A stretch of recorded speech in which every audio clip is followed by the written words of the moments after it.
Welcome to the Hardheaded Podcast, where we are taking a practical and realistic approach to becoming better fathers. All right, welcome to another Hardheaded episode. Today we are back talking about being a dad. And with me I got Mr. Chet Sears and Mr. Matt Amos. I am Troy Trussell, your host today. Last week we kicked off a series that we're doing talking about how to be a good father. So 23 qualities of a good father, traits and characteristics. This is an article written by Jeff Campbell on newmiddleclassdad.com. And so we thought this was a great article, so we just wanted to share a lot about it. Today we're going to be going through traits number 4, 5, and 6, which are take an active interest in their interests. Number 5, let kids develop their own interests. And number 6, don't have a different set of rules for your kids than you do for yourself. That one kicks me in the teeth. But we're going to look at number 4 first. So take an active interest in their interests. Chet, what are your thoughts on that? This is hard. It was hard for me. This is, I think, on this list, for me, I think this is the hardest one. Yeah, well, I think what's awesome is of all, and I've known you, 10 years now? Close to it? Yep. Somewhere around that. I would never, on my bingo card of Matt's interests, would be figure skating. Like, I never would have picked that. Yeah. Up until, what? How long has Lily been doing this? Like 5 years now? 4 or 5 years. Yeah. So, Matt is routinely at a skating rink, and so I get to see your videos that you put up of your daughter doing ice skating. So you have taken an interest in something that you probably is 100% her interest and not yours. Can you name any other figure skaters in this world? No. And there was one that that came to Wichita because Wichita is hosting some national championship next year at Intrust Bank Arena. Yeah. I think it's a doubles or pairs or something like that. And so one of the guys came down to her rink while she was there and did a demonstration, and she came home just all fangirling, over this dude, and his spins are amazing and blah, blah, blah, and so, I'm like, all right, and he did a couple interviews here around town, and but it's really hard for me, but I did see one performance from a skater where she was dressed up as Wednesday from the Addams Family. Okay. And incredible routine. And I thought that was just awesome. And so, I'm showing my kid, hey, check this one out. I thought this was really cool, and now, seeing kind of getting into how she goes about it, because she's very artistic when she skates. So she's not one of the ones that, just does all the, all these crazy jumps, even though she can, and they're intertwined, but she likes to tell a story. Mm-hmm. And so that's part of what she does. And so I keep trying to convince her. I'm like, hey, the Pacific has a really good opening theme. And if you don't know, the Pacific is a HBO TV miniseries, like 10 episodes, that is the follow-up to Band of Brothers, but it follows a Marine unit in the Pacific. And so I was like, we could do all of these things to honor, the veterans that went through the island hopping campaign in the Pacific. I was like, I can give you the imagery, from that. I don't think she has any interest just yet, but maybe she'll. I keep trying to convince her. She'll come around. Maybe. Matt, an American combat Marine, rough, tough, grumble guy, in his spare time is trying to choreograph his own daughter's ice skating routines. So you want to talk about taking an interest, at least one, an active interest in your kid's interest. That is, I don't think we could top that example. Well, I think we can. Okay. So I would never in my life would have gone to this thing called Shen Yun that came to town, and is that like a Chinese buffet? I remember you. It's kind of like a ballet. Not really a ballet, but it's basically dancing, and it's all about Chinese culture. Okay. So it's all about China before communism. And so they, showing how extravagant and how artistic it was before communism took over. Mm-hmm. And my daughter really wanted to go to that. And I was like, well, heck, that'd be a great daddy-daughter date. I was like, we'll go to that. And I wasn't really looking forward to it because it's really not my thing. But it opened my eyes. I was like, that may be one of the coolest performances I've been to because they were You get a t-shirt? I didn't get a t-shirt because I don't think they may have been selling t-shirts. I don't know. I'm very cheap when I go to concerts. We did get popcorn. She got a Gatorade.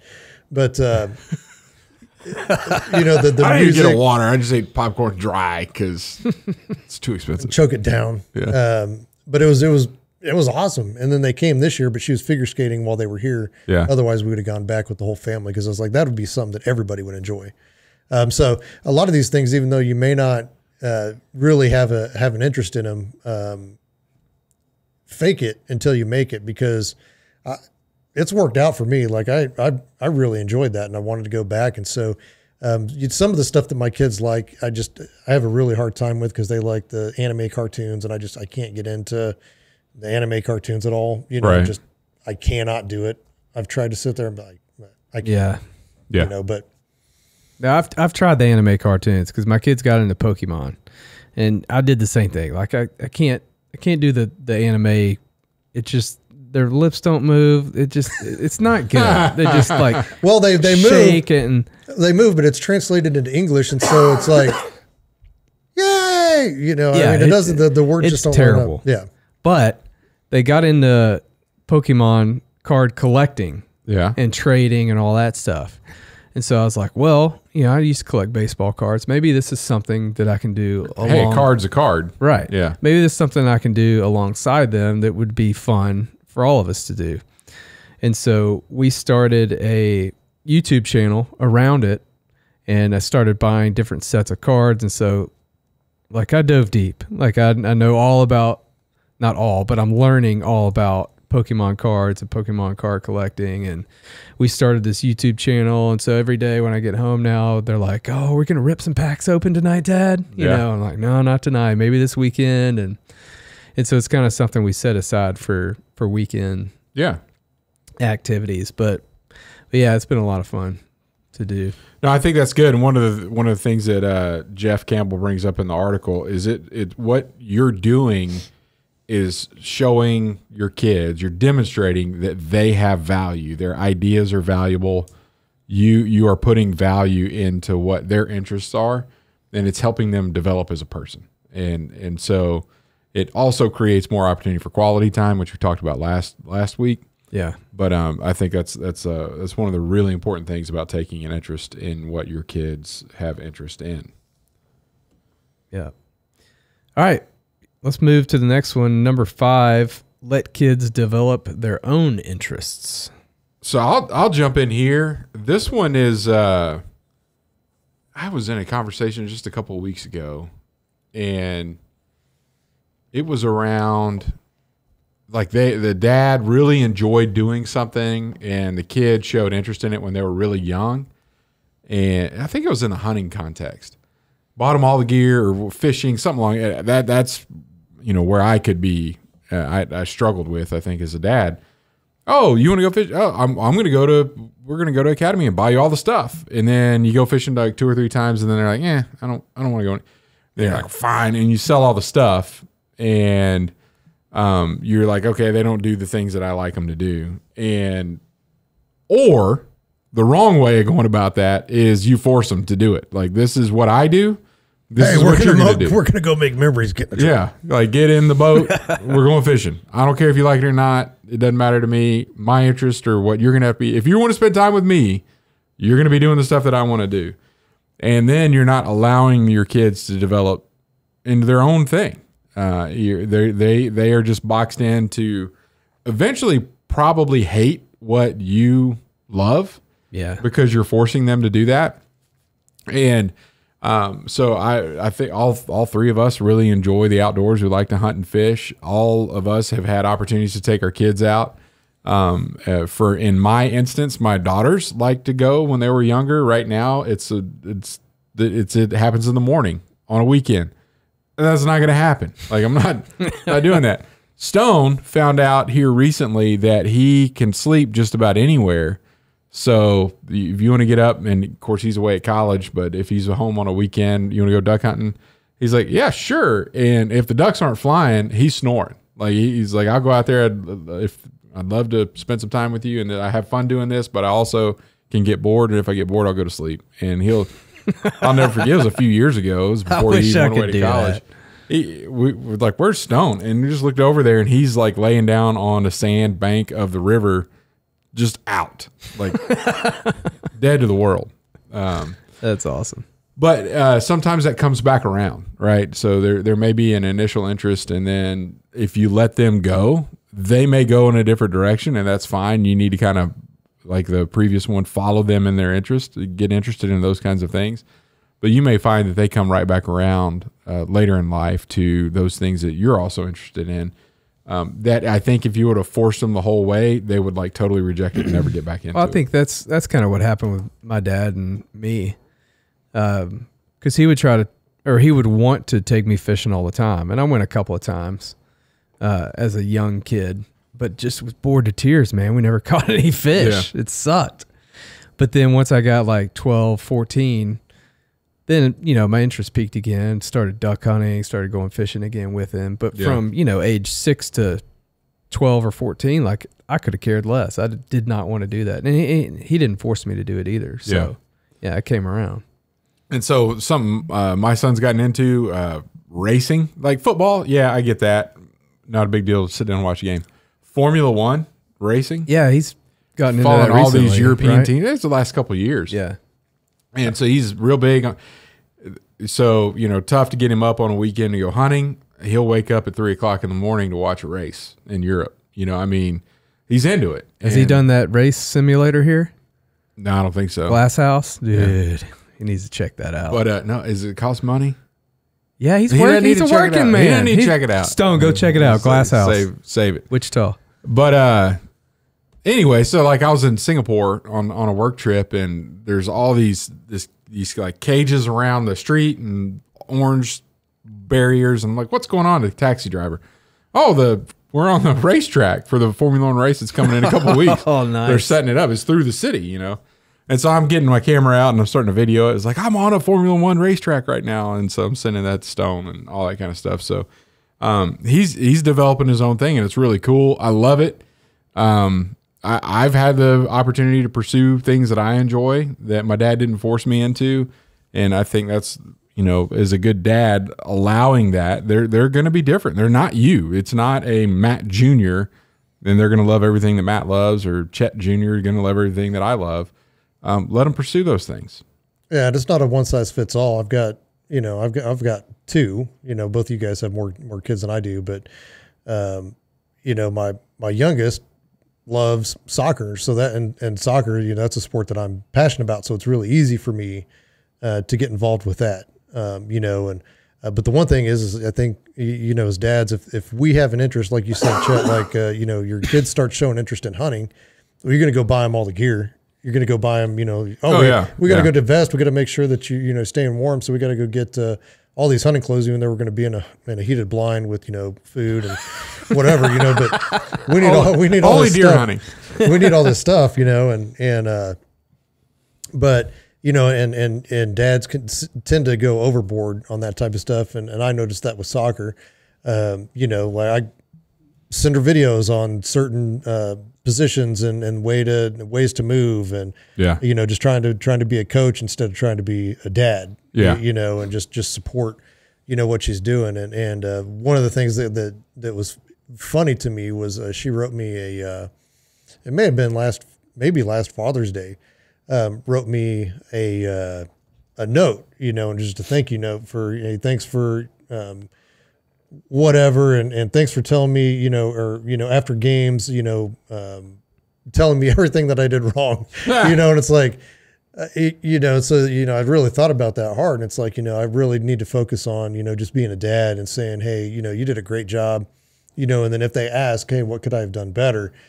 Then at that point, hey, I thought it was a great game. Maybe work on this a little bit this next week and just see where you're at, but that's your coach's job. It's not my job. So kind of trying to take more of a back seat on the coaching aspect of it. letting her coach do all of that and just being a dad. Letting her pursue her interests, not you pursuing her interests for her. Right. Yeah. So, and we as dads, we want to help. We want to fix things. We want the absolute best for our kids. And so it's easy for us to go overboard in that stuff and just reminding ourselves in that process, hey, take a step back. Your dad, your cheerleader at that point, not the coach. And I think that's one area where humility can really come into play and very beneficial. If any of my kids were to say, I really want to get into fishing and I want to go start, get into some tournaments and whatnot. You're going to go tell them to talk to Matt. I'm all in, I will be enthusiastically spending money to help them pursue that. Now, if they said, I want to pursue a Pokemon trading career, would I be all in on that? And would I help them financially pursue that? And I think that's what this trait is talking about, is let them pursue that and support them in that pursuit, whatever it is, even if it's something that doesn't align with where you're comfortable. So have enough humility to say, I don't know anything about this. Let's learn and let me support them as they grow in that area. Yeah, it's good. All right, y'all ready to jump on to the next one? Let's do it. Number 6, don't have a different set of rules for your kids than you do for yourself. Yeah, we're good at that. Next. Next. When I said earlier, this one kicks me in the teeth. First thing I think of is like stuff at the house.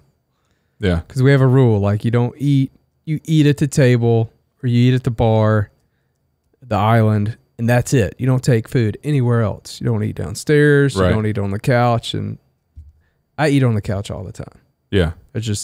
I eat in my bed sometimes. Yeah. But I understand why you have those rules. Well, yeah. Because you can eat where the food all goes in your mouth. In my mouth and not all over everything else. Right. But then I'm reminded of sometimes when I have spilt cereal in my bed or what? Ramen. When's the last time you ate cereal in your bed, Matt? 2 nights ago, to be honest with you. Yes. I can't remember the last time I've had cereal in my bed. You guys are living your best life. I spilled ramen on my laptop, last week. Let me eat a bowl of soup over my laptop. It was like when I went to sit down, it hit the table and spilled. I was like, dadgummit. Yeah. I bet that's what you said. Yeah. Which leads me to mine. And that's one thing that I've been, again, open with on this podcast just in general is I've got a foul mouth that can just come out at any point in time, and I tell my kids, hey, if I hear them say something, hey, we don't talk like that, and, or even my wife, something will slip on, hey, what are you doing? And then I notice myself 2 days later, what the, it's like, so I'm open with it about, I'm like, hey, I'm really trying to fix it. So I need you guys to help me. So don't screw up to where you make me mad where I have to do this. But that was a joke, by the way.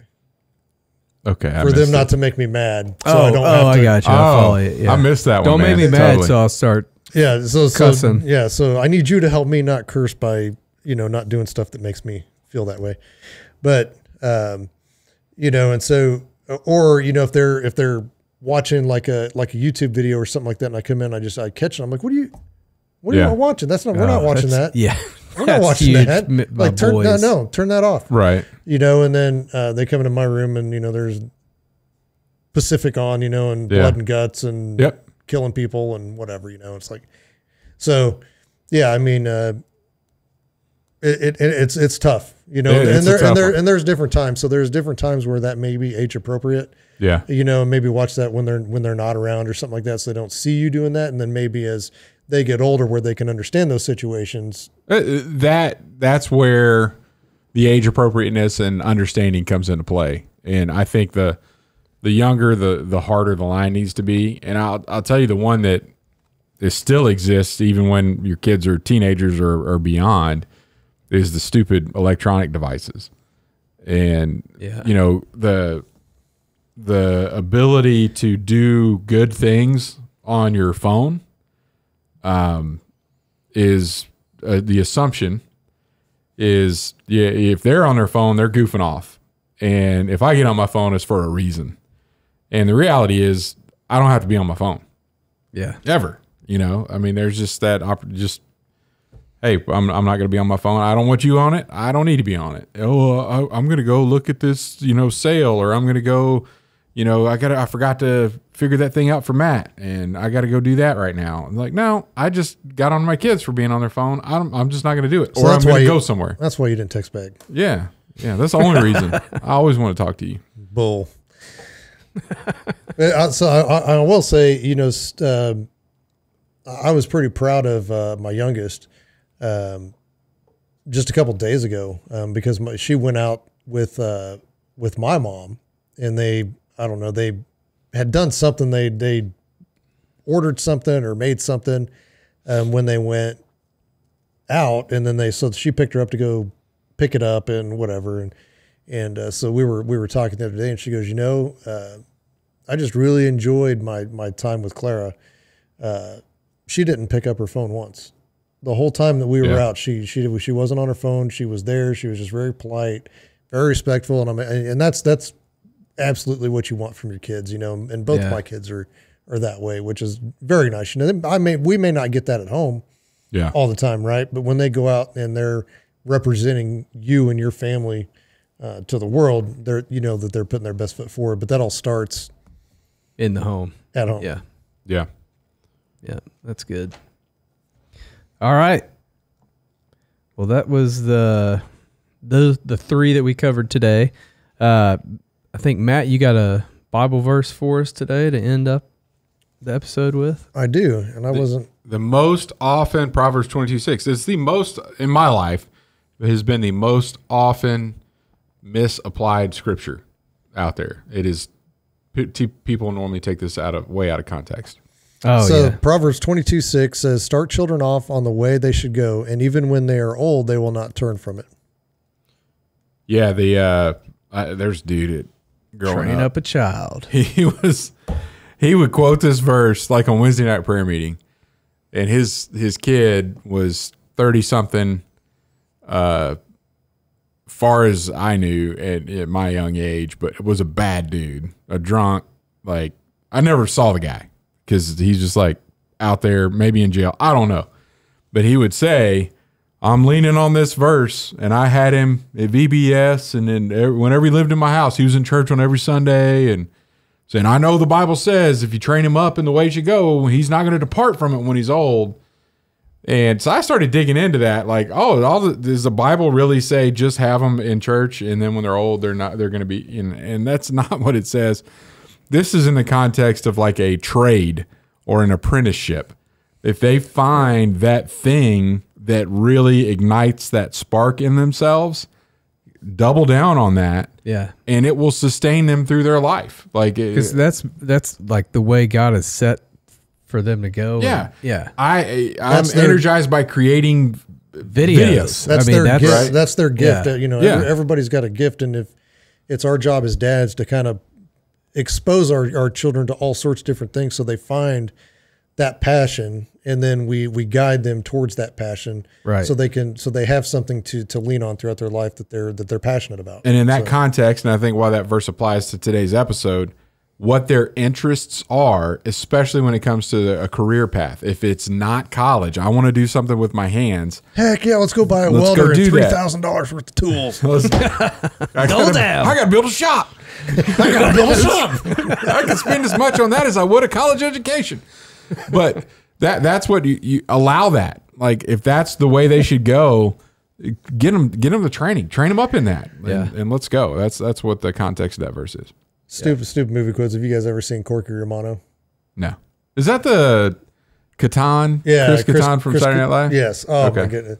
It's one of those things I should buy a boat. It just reminds me of that. So if you're dad out there, it's a dad joke, but see that movie, go watch it. You'll get the meaning. Thank you for that. All right. Well, we'll be back next week talking on the next three. Model the behavior you expect from them. Explain to them the why behind the rule. And then number 9 is going to be give yourself a timeout when needed. Ooh, timeout. Timeout, Dad. All right. Well, thanks for listening, guys. Check out hardheadedpodcast.com. for any T-shirts that you want to grab. Yeah, and if you're enjoying this this new direction, please share. Get some conversation going. Get some more listeners. That would be fantastic. Yep. We don't know. We don't know. You got to tell us. That's right. But we will be back next week. Thanks for listening to the Hardheaded Podcast. Don't forget to share this podcast with others to help us get the word out. Also, if you haven't yet, please rate and review the show. This helps our podcast show up in other people's suggested shows that may or may not have listened to us before. Thanks for listening, and we'll see you next week.